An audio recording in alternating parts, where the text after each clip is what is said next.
in gaming. Alright guys, hey, welcome. We've been doing the One Up Kids channel for about a year now. We started it last summer, and I believe I'm correct in saying that we have about 250-ish episodes up on the channel. So many. I know, and but they've been mainly Game On episodes, and I've been wanting to broaden the kind of content that we put out, but it's just hard. It's hard to find the time. This isn't my full-time thing. It's not your full-time thing. We each got jobs, we got families, other responsibilities. But I've had this idea to do a discussion-based episode, and you've brought it up a few times before too. So that's what we're going to try to do. So this is the first one, fun game talk time, and if it works, we'll keep on doing it. So I did want to spend a little bit of time talking about this past week in gaming, stuff that's happened, and it's been a fun week. A lot of games have come out this week that I was excited about. Cadence of Hyrule, we've both been playing that. That game is so good, and it's so difficult, but so rewarding whenever you finally manage to get through the stupid parts that are. I just want to throw my Switch across the room. So by stupid parts, do you mean the beat-based gameplay?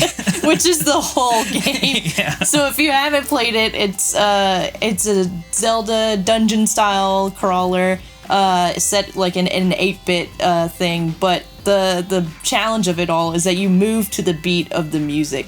And certain enemies move in certain directions, and you have to remember their patterns. And you're a drummer. Yeah, and you're a drummer. Terrible. I just play guitar, so sometimes rhythm isn't my thing, but that's what you do. You're a rhythm person. Yeah, and I keep trying to double up the rhythm. I'm if the music is going I can go toon toon toon toon. No, you can't. You can't. You can't cheat the system. So we both got this game, I think day 1 or day 2 or something, and we both started playing it. We're both Zelda people. And I texted you shortly after I got the game, and I was just like, Mallory, I had to turn the rhythm off. This game is impossible to play to the beat. But I think you ended up doing it too, right? I have 2 playthroughs now, one as Link and one as Zelda, where my Link profile is the one with the music on and the Zelda profile is the one without the music on. Okay. So I'm kind of cheating. So I beat the game. I did beat the game without the rhythm. I think the only way the game is playable is without the rhythm. It just becomes so hard. The game is so hard if you're trying to do it to the beat. And you know what's crazy too? They actually scaled the difficulty down for Cadence of Hyrule in comparison to the first one. You mean the Crypt of the Necrodancer? Yeah, that game is stupid hard. I never played that. I couldn't even get through the first half of the first layer of the first dungeon. It is stupid hard. Can I just take a moment and say that I'm so annoyed that a game came out and called itself Necrodancer? We put out an album last year, and one of the songs was called Necrodancer. At the time, I was not even aware of this game. I wrote the song 3 or 4 years ago, even though it just came out last year. Did you know when we were making the song that there was a game series out there? I didn't. Necrodancer? I didn't. I had no idea. I thought I came up with this pun, but apparently it's a thing that's out there. So I'm looking at you, game developers. Other games that have come out this past week, Super Mario Maker 2. Yes, it's doing very well. It's huge reviews, online play, co-op stuff, tons of creativity that you can do with this game. So I think it's going to do very well as far as, Switch mainline titles go. Yeah, this is the first one. That was such a classic Wii U style game just because it utilizes the tablet so much, when you're making the courses, to have it in front of you and editing and everything. And it does lend itself to the Switch. I played it a little bit and just creating levels in handheld mode. And I am missing the stylus. I'm missing the stylus because I got these fat little fingers and I keep fat fingering everything that I'm doing. So I am making a course for us to play, not this week, but next week. And I'm very excited to reveal this on the show. Another game that's come out that I personally have been looking forward to for years is Bloodstained Ritual of the Night. You know this one? Yes, yeah, Castlevania creators, right? Yeah, were you a fan of Symphony of the Night, Castlevania? It was one of those that was always on my radar, but I never went around to playing it. I'm not a huge, platformer, Metroidvania style. Yeah, it's not in my wheelhouse. I'm trying to branch out a little bit more, but... That is absolutely my wheelhouse. I never had a PlayStation 1, the original PlayStation, and that's what Symphony of the Night came out on, but I do have that game. And I played it at my friend's house, to completion. And to this day, it's one of my favorite Castlevania games, if not my favorite Castlevania game. So when they announced this a couple years back, I was just, so excited. So it came out across the board on all the platforms. The Switch release is the one that I was waiting for, and it just came out this week. It was delayed a little while. So I did wait for it. I haven't played it yet, because they've been saying that there are some bugs with the Switch version. Yeah, I did see that too. So I'm just playing Super Mario Maker 2 right now, and I'm hoping that by the time I'm kind of over it, that the developers for this game would have released some patches or something. Yeah, a quick little update. To have a great Metroidvania game on the Switch, we had Hollow Knight, and that was amazing. But to have a Castlevania-style game like that, oh god, that's just gonna be... I'm sure it lends itself really well to the Switch. I mean, I can only imagine. Yeah, just having that kind of game on the go, that's all I want. That's all I want. In other news, this past week, the Pokemon Sword and Shields developers kind of doubled down on their idea that not all Pokemon are going to be available in the new games. Yeah, a lot of people are really upset about this because obviously Pokemon, there's a ton of them. I don't even know what number they're on right now. It's there's almost so 800. Many. With this game that comes out, there might be close to 1,000. Yeah. I mean, and not that to discredit Pokemon at all. I think Sword and Shield will still be an amazing game as the first core Pokemon game that they're going to do on the Switch. So I don't think that lends itself to any discredit to the title at all. I think it's disappointing for hardcore collectors like you. I know Leif is a big filling out the Pokédex, literally gotta catch them all. Yeah. But so someone like me, I'm very casual with Pokemon. I think I don't really care that much, but I think that a lot of people are very upset about it. Yeah, I think it's not going to be a big deal to people who just want to pick up a game and, have a good Pokemon experience. I'm sure it's going to be a great Pokemon experience. It's the first one that's out on the main console. Yeah. And, just looking at the graphics, it's leagues above any of the 3DS games. And I don't know how many Pokemon are going to be available. I would assume it's going to be 400 something to make it feel full. An insane amount, yeah. Who knows how many of those are going to be new and which of the classic ones they're bringing over. But for me personally, someone who's been playing Pokemon since it first came out in 97-ish, I have Pokemon that I have in the bank, in the Pokemon bank, to this day that I first got 20 years ago. Wow. From the original games. Every time that a new Pokemon game has come out, you were able to transfer the Pokemon from the previous game to the new one. And I always did it. So any game that I played, I had my guys from the last games. And it was this kind of memorable experience for me. Because this Pikachu that I have is from 97, and it's been with me since I first started playing the games. And to be told that I can't play with them anymore is kind of, it hurts a lot as a Pokemon player. And I hope that it's not always going to be that way in future games, and that this is just this is something that they had to do to get this game out in time. But I'm hoping that they're able to step it up for future games and make the entire national dex available. But at the same time, I am aware that there's almost 1,000 Pokemon now. Yeah, there's a ton. To get that many models in the game, to get all those animations in the game, it's not an easy task. So I am giving them the benefit of the doubt, but I hope that they're able to have a proper answer for this in the future. Yeah. But there are silver linings to this darker cloud. They announced, co-op play for Pokemon, which I thought was ingenious. They're really taking the Switch motto of play your games anywhere at any time with anyone. And to team up with, 4 or 5 other people to take down, giant raids on Pokemon. Yeah, it's going to be really cool. They brought in the raid battles for Pokemon Go. I'm excited about that. That's nuts. I just want to blow a Snorlax up to fit the entire screen. So he's like this big. Oh, yeah, because you can do that now. Yeah. What about, what's that one? Whale Lord? The one that's like already huge? He's giant. He can't even see any of the other Pokemon because he's just the whole screen. Dynamax. That's what it is. Dynamax a Whale Lord. Oh my god. That would be crazy. I just want to take the largest Pokemon that you can and just make him ginormous and be like, now what? You just want to break the game. I do. You just want chaos. I just want to see what it's like. Like, who cares? Like, look at my giant Snorlax. Like, you can't come past him. He's a brick wall. Last week on the One-Up Kids. This past week on our channel, if you didn't watch, we did a few different episode types. It was all Game On episodes. And we jumped around a bit. We did. We started out by playing some custom Smash stages.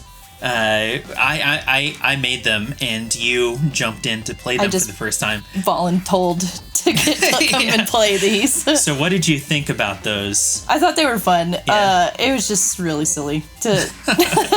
For those who haven't been keeping up at home, the damage ratio on one of the levels is just ridiculous. 400 or 500% to damages. It's just so stupid. And you're just kind of like bouncing around the stage the whole time, every time you're hit for like 5 minutes, just like a ping pong. Before you came over, I was just like, Mallory, go ahead and make a Smash stage, and we'll play it when you come over. And by the time you got over, I wasn't able to pull it off, but I was like, don't worry, I got enough. I got us covered. Yeah, I tried to make one where it was just like really stupid. I just wanted. That's right. I don't even remember what I wanted, but I wanted to just be the dumbest thing.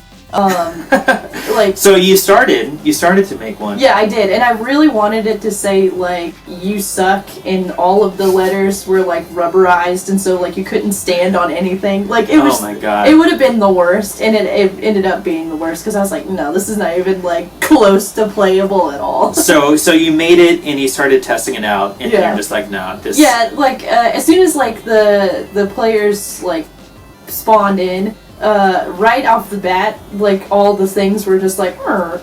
Oh, I see. And it was just like, no, because I wanted it to. I was trying to get it to rotate, so like the moving stages. Yeah. So not only was it saying you suck, but it was also going to just dump the players off of the list. I know it was going to be so. This was harsh. Terrible. This was harsh. It was like with the insults, and then it just like dumps you off. Yeah. Then it was just like, no, you're never gonna stay on this thing. Like, good luck. But it didn't work out. I don't know why. Probably because I suck. That's probably what it is. The game was just like, no, you're not doing this. So instead, what we ended up doing, we did our first VR episodes. Yes. Right? And so I got a PSVR for Christmas, from my wife, but also my parents. Like, I got 2 of them. And unfortunately had to return one. You can't do 2 VRs at the same time. Yet. That would be amazing. Right. PS5. So we did that, and we had you try out some Job Simulator. Yes. Have you played that before, or is this your first time? It was my first time playing Job Simulator, and I could have picked any other job, but I picked store clerk. Which is what I do in real life, so I guess it wasn't simulating too much. Close to home? Yeah. In your wheelhouse? Except I don't usually serve robots, but soon, I'm sure, they're coming. It's probably like Cylons are already amongst us, or the Kree or whatever. So as you were the store clerk, you had some like archetype customers come in. Mm-hmm. You had who'd you have? You had a guy that come in and wants something for free. Yep. Right? Have you experienced that in your life? All the time. You had someone come in and kind of like hold you up. Mm-hmm. You've experienced something like this, Unfortunately, I have done that too. On numerous occasions. we won't share all the dirty secrets, but you never know. Twice. And then you had like a bratty kid, which I'm sure you get all the time. Oh yeah. Yeah. Like yesterday that happened. You had kids pretending to be adults. Mm-hmm. Is this something that you've seen? not children stacking each one on top of the other to form an adult. But have you had kids like try to buy like what's the rating in games? Like mature? Yeah. They bring it up to the counter. Do they need an adult for that? You do. You have to be 17. So if you're watching this and you're under 17 and you want an M-rated game, go get mom or dad to just come with you. It takes 2 seconds. The more you know.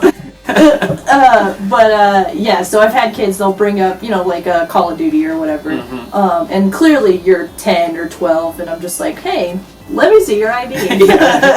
and they're like, here's my middle school ID. Right, I got my school ID, and I'm like, that's cool, bro.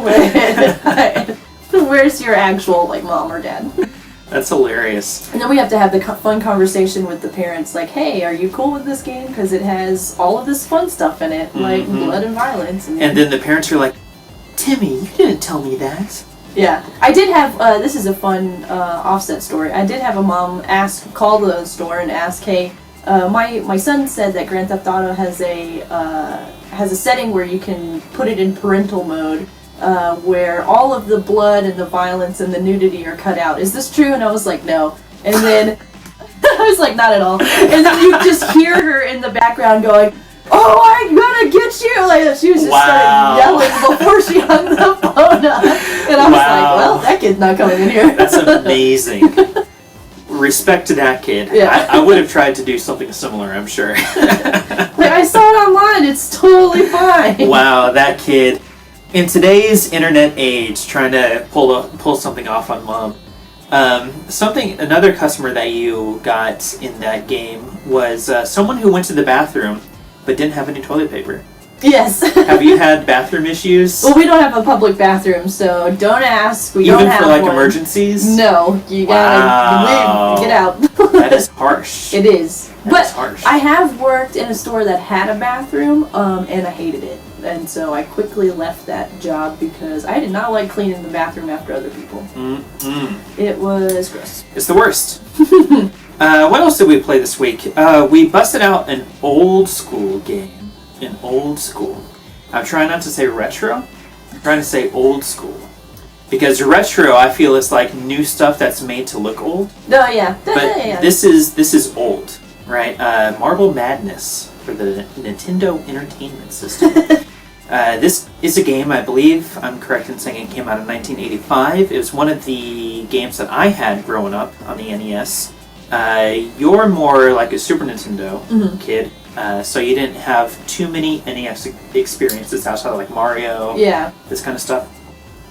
So what did you think? This is your first time, Marble Madness. I thought I was really bad at it. And for anyone who's watched our video, the trailer for the original game is on the video, at the top of the video, and it's hilarious. Yeah. I've never seen anyone be more hardcore about a marble ever in my life. You mean that kid? Yeah, that's like, whoa! He was like really into it, and like they were really hyping up like the graphics because it was a big deal. Oh, they were a big deal. That game was amazing. The NES, is a bunch of side scrollers or like top down, but this was isometric view, and it had like marble physics, which wasn't really a thing in a lot of those games.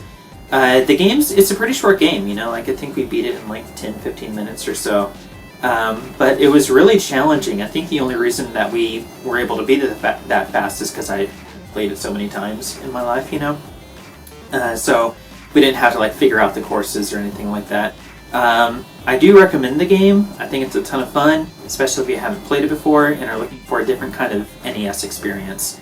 Marble Madness, I think, is the way to go.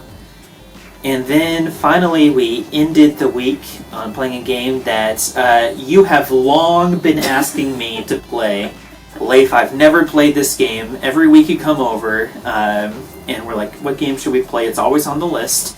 And that is WarioWare Incorporated for the GameCube. Yes. So we finally busted it out and made an episode. Then I hated it. You didn't hate it. I didn't hate it. I just hated losing so much. Was it what you expected? You know, I've seen all the videos for the ones for 3DS. I've seen, you know, how quick those mini games and stuff are. But to try and do them was totally different. I'm just like, man, like, I don't know if I'm, like, moving slow or if these games are just, like... Yeah, it's like lightning speed because it is like a party game with mini games like Mario Party. Yeah. But that's more like long-form gameplay, and this is just like testing your reaction speeds. And I think that's like where a lot of the fun comes from, just like because you can't figure out, there's no way your brain can process the story and the game and what you're expected to do in the amount of time they give you. So you're going to be bad. It's just going to be bad unless you've like memorized that game. Yeah. But it was my first time playing it too. But I think it ended up being a pretty fun episode. Yeah. Again, I hated losing. I always hate losing. Mm-hmm. Well, I don't love it either.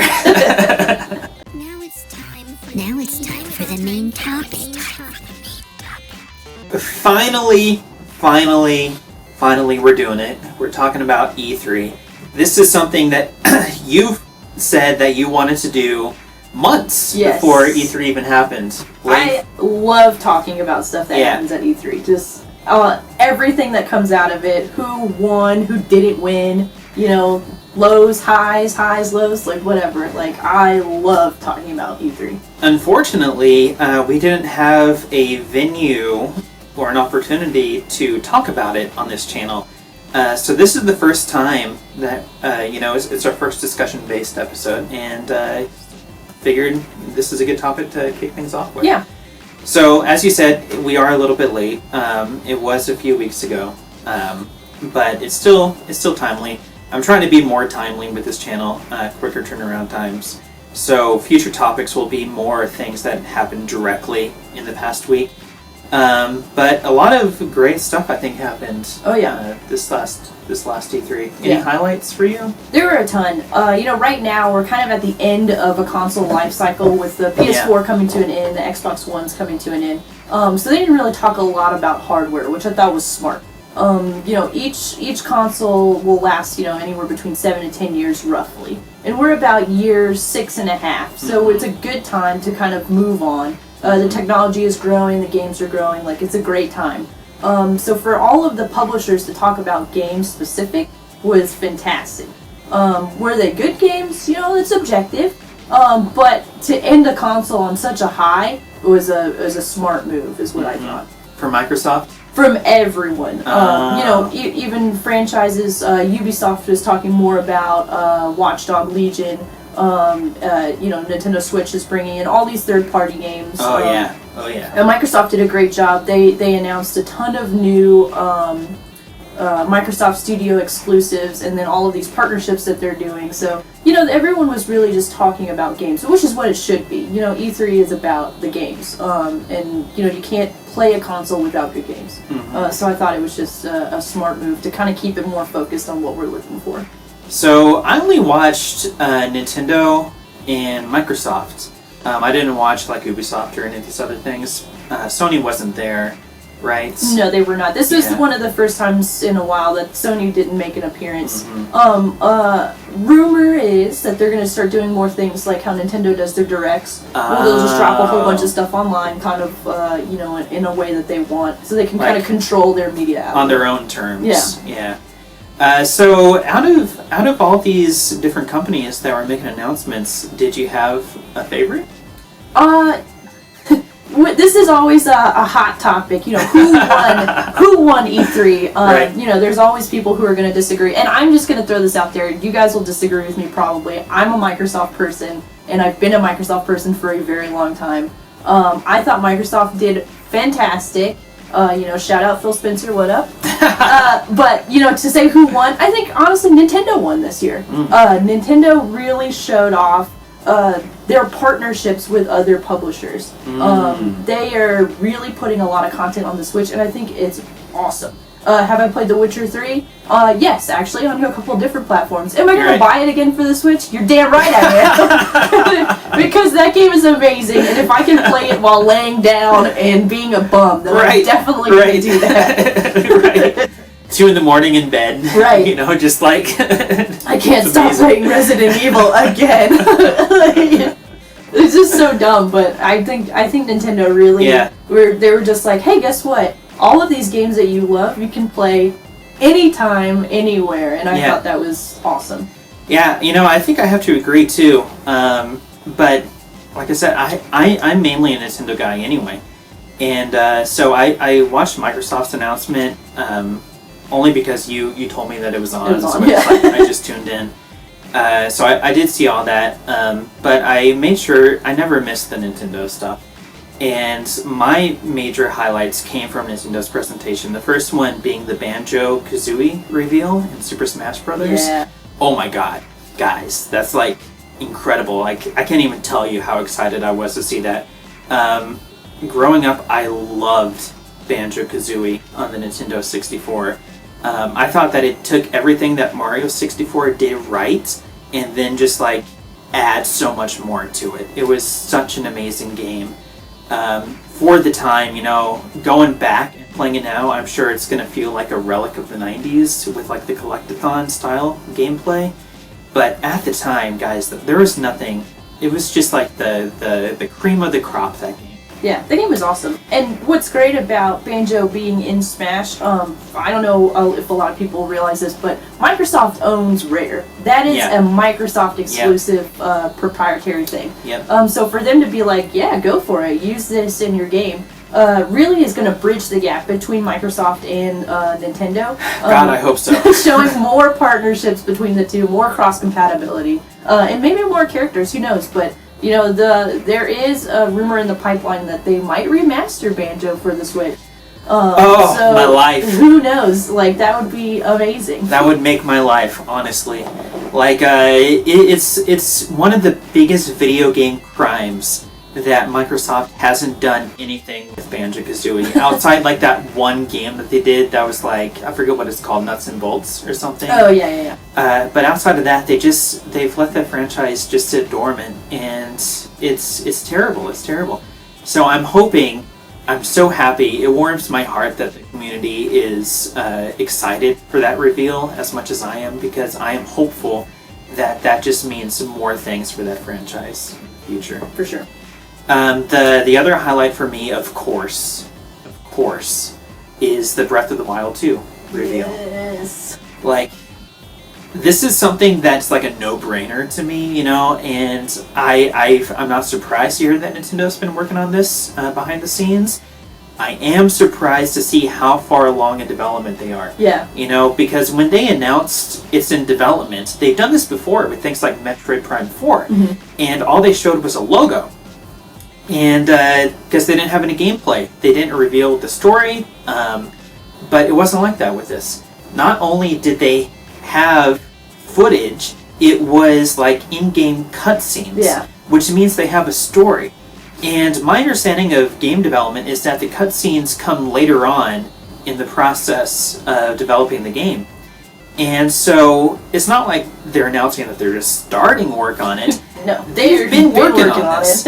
And it looks amazing. The first thing that I took away from it is that it had like Twilight Princess vibes. That's exactly what I was thinking too. I was like, man, I hope it's as dark as Twilight Princess, because that game was awesome. Yeah. And I love the darker tone of stuff. And the developers have said that they were inspired by this game by Red Dead Redemption 2. Oh, really? Yeah, so that I think that is going to be a really good kind of starting point for how their story is going to be. Yeah, because Red Dead Redemption 2, that's like a heavily story-based game. Oh, yeah. You know, there's a ton of cutscenes. Like, there's, like, it's very cinematic. And Breath of the Wild wasn't like that. You know, it was an open world, but it didn't have, like, a strong narrative going along with it. Yeah. Like, propelling you forward. And already, just based on this cutscene, it looks like they're focusing heavy on plot. At least this cutscene, from what we can see, is very plot-driven. Who that creature is, that zombie creature, is up to speculation at this point. If it's Ganondorf, if it's whoever. Yeah. I have no idea. I'm not going to pretend like I have any insight that nobody else does out there. Yeah, they showed Link and Zelda. Is it co-op? Can you choose between which character you want to play? Like, who knows? That would be amazing. Because there's no reason. You know, Zelda, she was stuck in the first game. Right. Well, you haven't beaten it yet. Well, I know. Okay. I've seen the end. It's okay. I didn't want to spoil anything. No. You've already seen it. It's been out for like 2 years. We're good. But she's there now. Mm-hmm. You know, there's no reason to hold her back. Unless they do some story thing early on in the game. But I think it's not just me, it's not just you. I've heard tons of people say that they would love to have a Zelda game where they at least get to toy with the idea of playing a Zelda. If it's not the entire game, at least like part of the game, or yeah. give it the option to play as her at some point.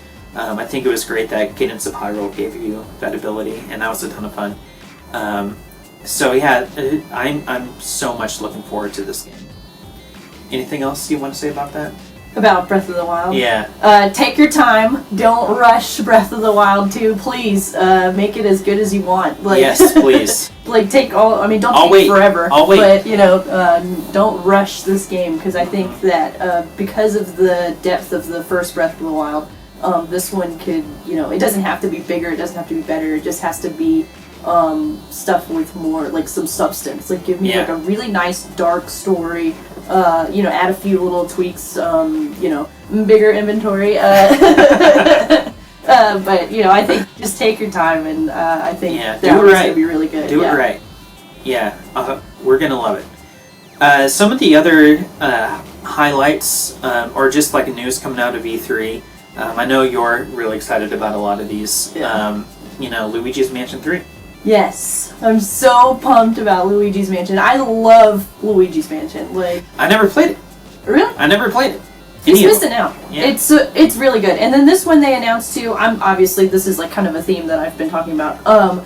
Cooperative play, which is kind of a big deal. They have that in that game. Yeah, and up to 8 players you can play co-op. Yeah, I know, it's crazy. And then they added a new little way to solve puzzles with the Goo Ouija factor. Oh, I saw that. Yeah. What's that like? Has he been in the game before? No, this is the first time they've done this. Okay, that's a new thing. Yeah. Okay. So it's supposed to help you like get to different areas because like the Goo Ouija, he's made out of like what they say like ectoplasm. Or Yeah. So he could like slide through the walls. He could step on spiky things. Like it's just really cute. It's kind of just silly. It's nice to see Luigi be the highlight and not the butt of everyone's jokes. I'm sorry, my dude, but.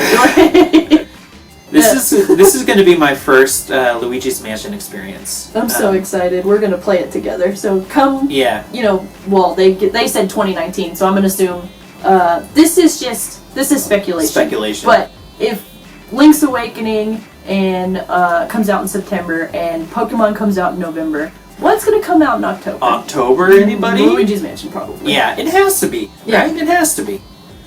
It'll be weird if it wasn't. But I'm glad you brought up Link's Awakening. Because that is another thing that I'm super excited about. I am pumped for Link's Awakening. So something that I think the Switch is bringing to the table that I could not be happier about is combining the home console with the mobile console, right? The Wii U and the 3DS, and bringing them together.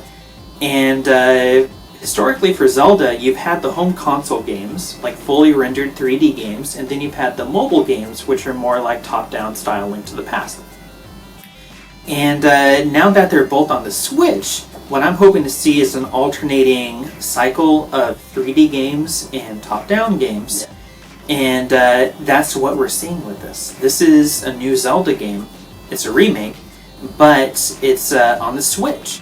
And it's going to be top-down style. It looks super cute. I've never been able to beat Link's Awakening. I never even played it. I skipped over it. Okay. So I'm going to be playing it for the first time on the Switch in September. I have it. It's right behind me, actually. I remember playing it on the Game Boy Color back in the day. But the screen, you don't see too many squares at the same time. So any screen that you go into, I always felt like you were seeing like a part of the puzzle. And for that reason, I got stuck a lot of the time and just frustrated and like put the game down. But I'm hoping that with this remake, I'll be able to beat this game for the first time. Super excited. Well, good luck. What other new game announcements do we have? Animal Crossing. Yes, Animal Crossing. New Horizons. Yes. I'm sad that it got delayed to next year, 2020. But it's okay, because the more that they showed of that trailer that they showed at E3, the more hundreds of hours I can just see dripping out of my life. Crafting, right. making all these things, right. building beautiful homes for all the animals in the thing. Of course. Doing all the pathways, like so many ways that I could just waste way too much time into this one game. That's like me in Stardew Valley. Yeah. Like 300 hours I put into that game so far. I've never played it. Animal Crossing? Never played Animal Crossing. Well, this one will be a good one. The only Animal Crossing game that I played was with you. We're not going to talk about it. It was terrible. What was that one? It was like whatever the Wii U one was. It was like Animal Crossing Festival, yeah. Amiibo Festival. Amiibo Festival. Yeah, that was awful. Yeah, it was terrible. That was the worst game that I think we've played. It was a Mario Party style game with no party. Yeah, there wasn't a party. It was no party. It was no mini games, no nothing. Imagine a board game, but take away all the fun. You're just rolling dice just to be rolling dice. Yeah, it was silly. It was terrible, yeah. and I'm ashamed to have it. But I'm told that the main games are awesome. Yes, they Mainly are. by you. Yes, by me, and that's the only opinion that matters. So this is gonna be my first Animal Crossing experience too. It should be really fun. Yeah. I'm excited. I'm gonna buy it for sure. To play that one. Yeah. So another game announcement, not for Nintendo, moving over to Microsoft here for a second. Cyberpunk. Yes. 2077. 2077. So tell me about this reveal for you, because this was a big one for Microsoft. It was huge. Last year they made a great announcement at E3, interrupting the end of the Microsoft show and showing a quick teaser for Cyberpunk, which I thought was great. This year they went above and beyond, and Keanu Reeves was freaking in it, and. Where did that come from? The internet's boyfriend just shows up and is like, "Hey, I brought you flowers just because." It's like, God, you're amazing. Like, the internet's boyfriend showed up. Yeah. Keanu Reeves. Keanu Reeves. He's so great. But the game looks fantastic. Yeah. I mean, he's breathtaking, obviously, if you saw the E3 footage or YouTubed it on anything else. And I am very excited for when this game comes out. Where were you when you were watching this? I was at home. You were at home watching? Yeah. Okay. Streaming at my TV. Yeah, everybody online, like on Reddit and stuff, were like freaking out for like a week. Yeah. Keanu Reeves. Was it like that at work for you? It was, yeah. Like everybody's just talking about this? Everyone that came in was just like, "Did you see Keanu Reeves?" Yeah. And I was like, my phone is blowing up. They're like, "Keanu Reeves in Cyberpunk." I'm like, yeah. Like, so cool. Yeah, it was very surprising. So I was watching, I was also at home, and I was just like, I was working at the time, and just having the TV on, and then I just hear Keanu Reeves' voice, and I just kind of like look over, and I'm like, what's he doing in the game? Yeah. And then he comes out on stage and like reveals that he's actually a character in the game, not playing himself, but right? No, he's playing someone named Johnny somebody. It's like the fourth time he's played a Johnny. Yeah, so it's one of those games where they have like an actor and use his likeness in the game. And which I think is an interesting concept. It makes it more like a cinematic kind of experience, I guess. But for the type of gamer that I am, this is a very kind of confusing announcement, just because coming from like a Nintendo background, it would be like Nintendo announcing a new Mario game and then Keanu Reeves is in it. You know what I mean? It's just like, oh, we got this new character and he looks like Keanu Reeves. And I'm just like, what? So, like, it's always a confusing announcement because I'm not used to, like, people in real life showing up in, like, these fantasy video games. And just for that reason, it rubs me, like, in a strange way. But the internet loves it. Like, everybody else loves it. And I'm sure I'm going to love it, too. I just need to wrap my head around the concept of real people showing up in video games. Like, if the new Zelda had... like Sam Jackson in it or something, because you can't, Hyrule, the Mushroom Kingdom, and Sam Jackson. It's like this weird like mashup of things. So I just need to get with the times around my head around this thing. It's okay. You'll get with it eventually. I think it'll be a lot of fun. But Keanu Reeves, I mean, that was great. Death Stranding, moving on to another Microsoft game. Is that an exclusive? It's a PlayStation exclusive. It's PlayStation exclusive. Okay.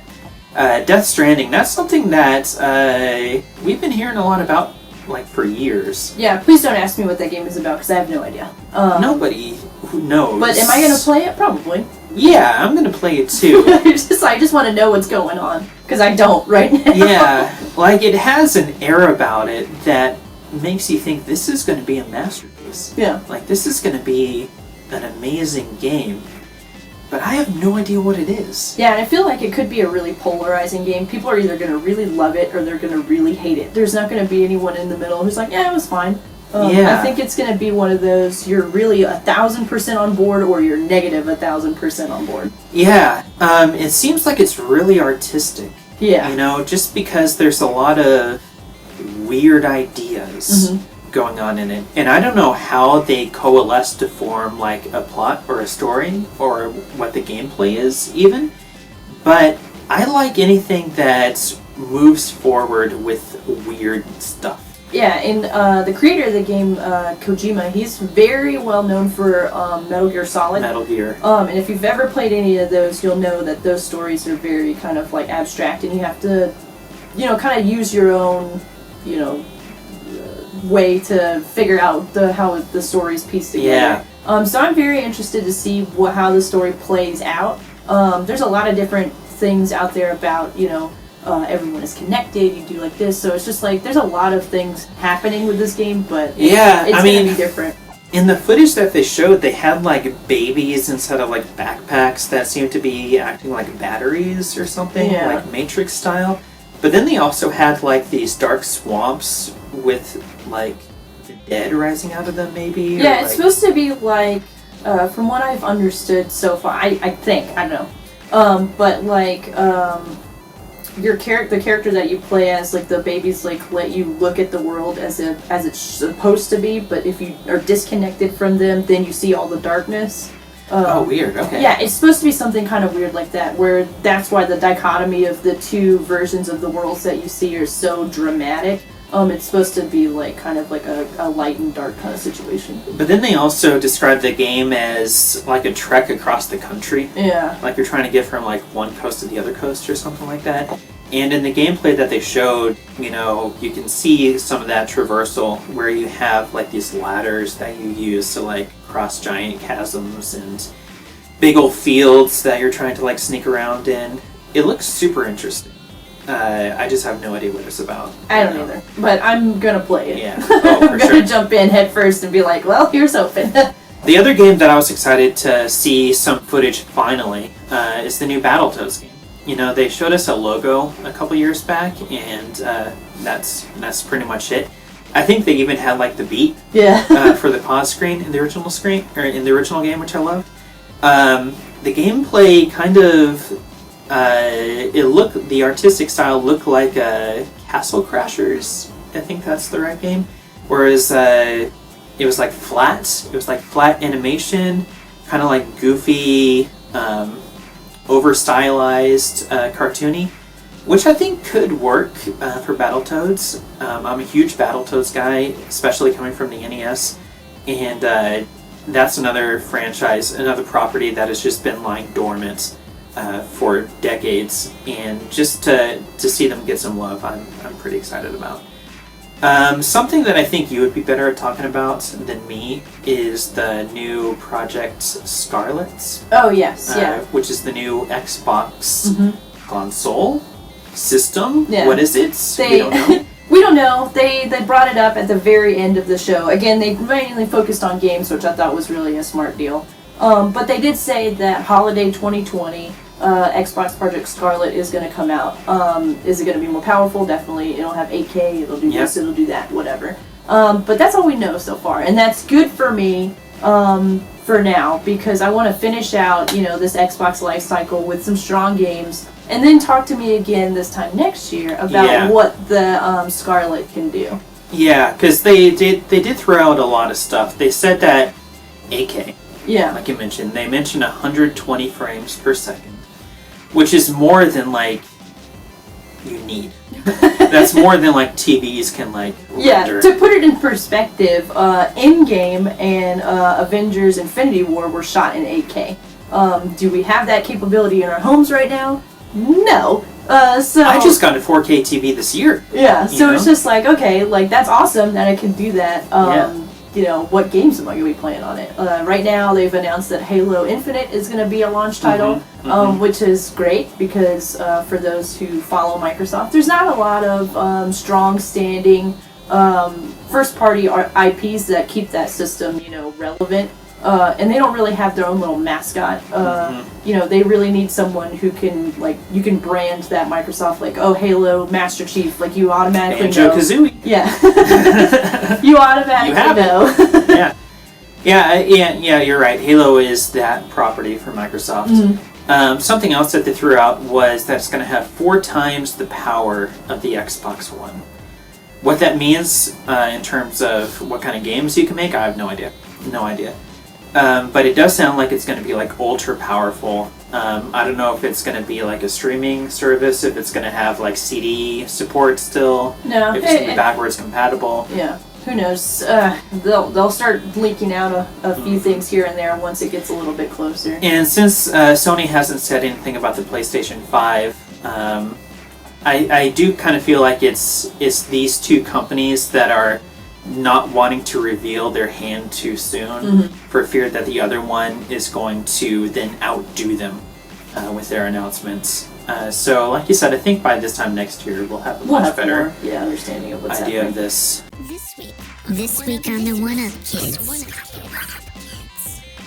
Coming up this week on the channel, we got a couple games. I mentioned that we're trying to be more timely here with the games that we play. We're going to be playing Crash Team Racing Nitro Fueled on the Nintendo Switch, which came out a week ago. And so we're going to be making a few episodes this week. We haven't played it yet, but Mallory, it's a remake. What is your relationship with Crash Team Racing? I know I played it on the original back, PS2 days? PS1. Yeah. So I have played it, I dabbled, but I was never a PlayStation person. My brother was the PlayStation person, and I played Nintendo until I got an Xbox, so. So this will be kind of my first, like, tiptoe foray into the Crash Team Racing. You know, I mentioned earlier, I never had a PS1. I never played PlayStation. I was always a Nintendo guy. And so this is a game that just kind of went past me.